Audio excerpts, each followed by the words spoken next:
We are pleased to be joined by Minnesota House of Representative member and professor of economics here at St. Cloud State University, King Banyan. Welcome, King. Thank you. Nice to be here today. Now, a new legislative session is beginning. What are the big ticket items that are going to be discussed in this session? Well, we rolled out last week our plan for what we call Reform 2.0. Reform 1.0 happened last session, included many changes to state government, including the Sunset Commission, which I sponsored in the House of Representatives and is actually working right now. I'll be finishing that work next week. Reform 2.0 looks at both how to create jobs, how to reform health care, how to reform education in this state, and reforming state government and making it function better. We're going to work through all those items. It'll be a relatively short session, and we hope to be done at the end of April, but there are a number of items that we think we'll be able to get done during that time. You know, we've heard a lot for a long time about the possibility of a new Vikings stadium. You know, and there are currently several proposals that are being, tossed out and thrown around there. I mean, do you support the funding of a new Vikings stadium? And I mean, do you think that this issue will be resolved in the new session, or is that just going to be something that just keeps on dragging on and on? Well, it's still dragging on. I think what we're seeing is that we need to resolve this issue. I think we do. I think the governor wants this issue resolved, but there are still multiple sites. There's still not a funding plan in place. It makes it very difficult for us to vote because we don't have a bill yet that we can work on. So until such time as there is a bill, we're going to have to wait and let the Vikings and let the authors and let the governor give us leadership on that. When that's done, we'll have a bill to vote. What type of funding plan would you support? Well, I don't think that the state should be supportive of this effort in terms of state funding. The county and the city are usually responsible for these deals, has been so in almost every other case, and I believe it should be so here as well. So I support county funding or city funding. There are plans, particularly from the Minneapolis side, which have significant city dollars and county dollars in them. Those are fine. Those are fine proposals. Arden Hills has a proposal that has county dollars, but has some strings attached to it, has some difficulties, and so we're looking to see what happens with those issues. Now, also, one of the big things or big aspects, I guess, of funding a project like this has been the idea of a state-run casino, I believe. Could you just kind of talk about this process? How would that really affect this? Well, the idea is that you could place slot machines at Canterbury Downs and perhaps also at the Running Aces track in the northern suburbs. And then the revenue from those slot machines would be used to finance servicing the bond that goes with the stadium. That's a very hard-fought project. There have been a number of debates. They're both Republican and Democrat. It's not an issue that divides on party lines, and I'm still waiting to see if there are the votes in place to pass a Racino bill. It's been discussed, though, so many times in the past. The lines are pretty firmly drawn, but with as many freshmen as there are, particularly in the House of Representatives, we're not sure how that vote would come out. You know, now Governor Dayton just released a proposed bonding bill, which includes money for like the parking ramp at the St. Cloud Civic Center and money for the prison. What are your thoughts on this proposal? Well, I've been supportive of both those projects. I've walked through the prison. It's an intake facility. Our prison happens to be the intake facility for every prisoner that comes through the system.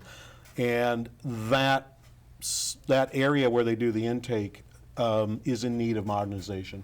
It wasn't intended for that purpose, and as you walk through it, you just have to believe this needs to get done. The St. Cloud Civic Center, we provided money to that Civic Center in the past to not just for plans, but to actually buy the land and clear businesses out of downtown. We need to go ahead and finish the job, and I'm supportive of that as well. There's another project also at the Technical College to modernize a truck repair bay where we're training truck mechanics at St. Cloud Technical and Community College, and I'm supporting that project as well. Now, obviously, you are a state legislature and also a professor here of higher education. What is your thoughts about reducing the funding for higher education? Well, I opposed the first round of that. I thought the first bill we passed during the session was a little too strong and took too much money out of higher ed relative to other sectors. We've taken two very significant hits in that area, and I really think what we need to do is to go back and consider what are we purchasing with our higher education dollar, what do we want to fund and what don't we want to fund. And we need to find a way, I think, also to address the cost of this to students. And in that regard, I've been working on a bill that would try to address textbook costs here at St. Cloud State and other campuses around the state, just to make sure that students are getting access to books at reasonable costs.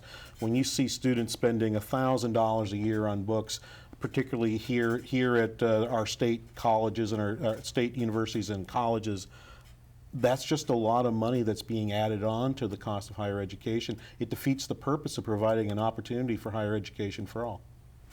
You know, one thing that I've thought about recently is that, you know, we spend so much money on incarcerating at-risk youth and people that are just repeat offenders when it would cost a lot less to send them to a community college and give them a 2-year degree or a 4-year degree. Would one of your possible plans for higher education possibly, you know, involve giving at-risk youth the possibility to finally get out of the revolving door of the criminal justice field and hopefully get out of there? Well, you know, we've tried to work on something like that in the past. We have, here at St. Cloud at least, I've had faculty go into the prison here in St. Cloud to give classes. Now with internet technology, our ability to do online learning, I think there are more opportunities available for us to use the online systems that we're developing here for our on-campus students and for community members, and take that now into the prisons and say, we can give you the opportunity to get an education that will give you a chance to get a better job. Because honestly, a lot of people who commit crimes are doing so for economic reasons, and if we can increase the value of what they can do legally, it'll make the temptation to commit more illegal acts less likely. Now, King, I have kind of one big last question for you. Okay. Now, obviously, it's a presidential election year. Looking at the field of GOP, as you yourself are a Republican, who's your pick? Well, I don't have a pick. My pick left the field. Was actually the first major candidate to leave the field, Tim Pawlenty.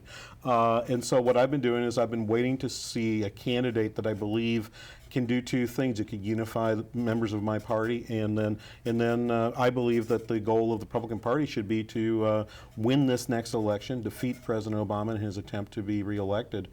I'm still looking for a candidate to do that, so I haven't chosen one yet. I don't mean to dodge the issue, but I'm still waiting for this field to play out.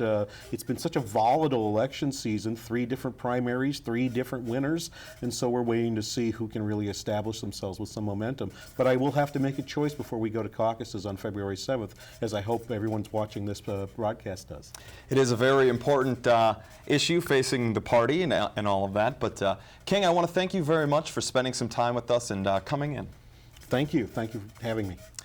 We'll be right back.